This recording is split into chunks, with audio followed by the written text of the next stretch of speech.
Welcome. Last time we did this problem finding the area of a region where the bottom part of the boundary was not expressible using a single expression. We had to do this by dividing the region in two parts, doing the area separately. But it's a different way to approach this. We write equations in the form y equals something in x more by convention than by logical or mathematical necessity. So we can switch the roles of x and y. We can have graphs where x is given as a function of y.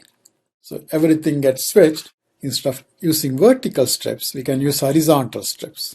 The advantage is that sometimes, as in this example, the horizontal strips have boundaries which are given by the same expression for the left and right. So here on the left I have x plus 2, on the right I have x squared. So let's first set up the formula in general. So suppose that I have two functions, f and g, so that f is bigger than g in some interval, and f and g are both continuous.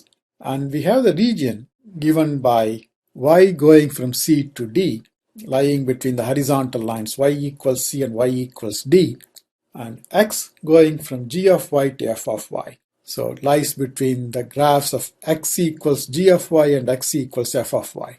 Then we can divide this region into horizontal strips. So if we take one thin horizontal strip of height dy, x goes from g of y to f of y. The length of the horizontal strip would be the difference of the x coordinates, so f of y minus g of y.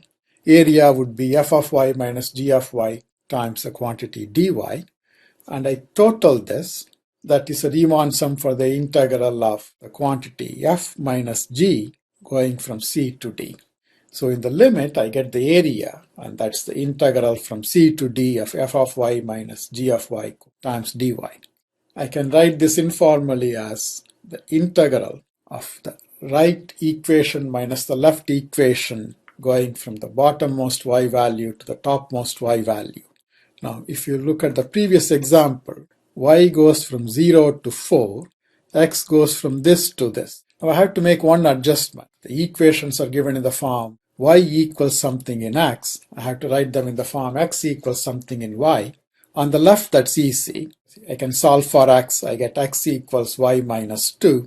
On the right, if I solve y equals x squared for x, in principle I get two answers. But we are looking only at the part that's in the first quadrant, which means x is non-negative. So I should take the non-negative square root here. So x equals just radical y. Recapitulate. The left boundary is y equals x plus 2, which I write as x equals y minus 2 by solving for x. The right boundary is x equals square root of y. We take only the positive square root because we are looking at part of the graph which lies in the first quadrant. Y goes from 0 to 4. So I can write the area as the integral from 0 to 4 of the right boundary, y to the power 1/2. We switch to fractional exponents, so I can use the power rule, minus the right boundary, which is y minus 2. Again, this is a fairly easy integral. Even though a fractional exponent, I can still use the power rule. So you get that expression for the antiderivative, and then we take the net change from 0 to 4, substitute 4 and substitute 0 and subtract, and I will leave it to you to verify that this gives me the same answer as last time.